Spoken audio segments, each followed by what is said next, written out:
An old manuscript confirms that Ra was an extraterrestrial who was considered an Egyptian god. After analyzing many ancient manuscripts, one can conclude that Ra, a god of ancient Egypt, was an extraterrestrial, and we don't refer to the famous movie Stargate, in which they make it appear that God Ra was an alien wandering through space in search of eternal youth. In an analysis of the ancient Egyptian scripts, myths, and legends about the primordial Egyptian god Ra, everything seems to indicate that Ra, if he existed at some remote time in history, had to come from another world, so he was actually an alien. In addition, there's also the belief that Ra might have been a survivor of Atlantis. It emerges from the primordial ocean and assumes from the name Ra, becoming the only god creator of the gods without the aid of another entity. With his own members, he begat Shu and Tefnut, of whom were born Geb and Nut, who in turn begot Isis, Osiris, Seth, and Nephthys.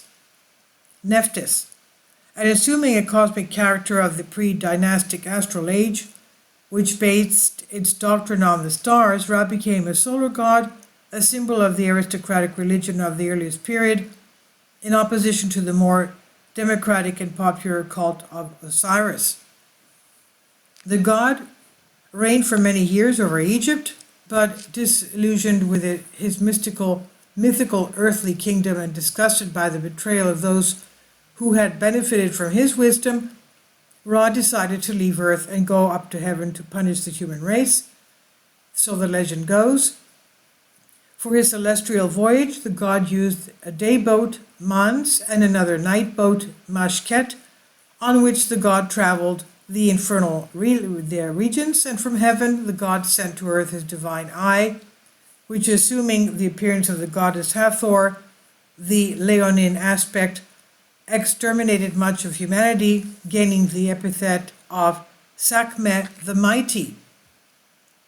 In late epochs, Ra was associated with the divinities Ammon, Aten, Khnum, Sebek, and in the form of Amun-Ra, the god became the supreme divinity of the whole Egyptian religion, and with the triple form of Khepre-Ra-Aten, he synthesized the three aspects of the sun: Khepri, the uprising; Ra at noon; Aten, the west, a synthesis that had a special cult in Heliopolis of ancient Egypt, where the anthropomorphic god is represented with the head of a falcon or ram crowned with the solar disk.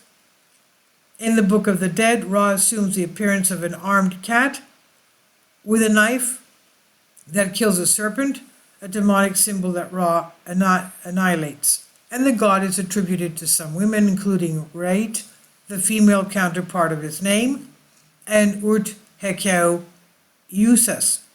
Legend has it that at first there was no light and there was only darkness and a great expanse of water.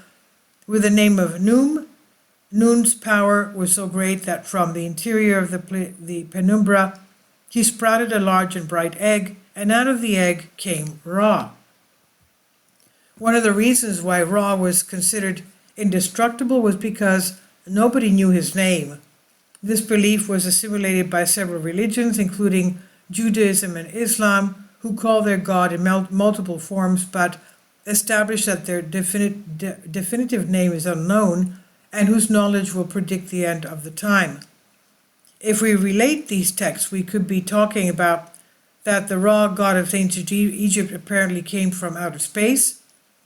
To arise from a sea called Num in an egg could be the way the ancient inhabitants could describe a spacecraft capsule, or starry spaceship in the sea, and not knowing the true name of this ancient god creates the possibility of his possible origin from outer space.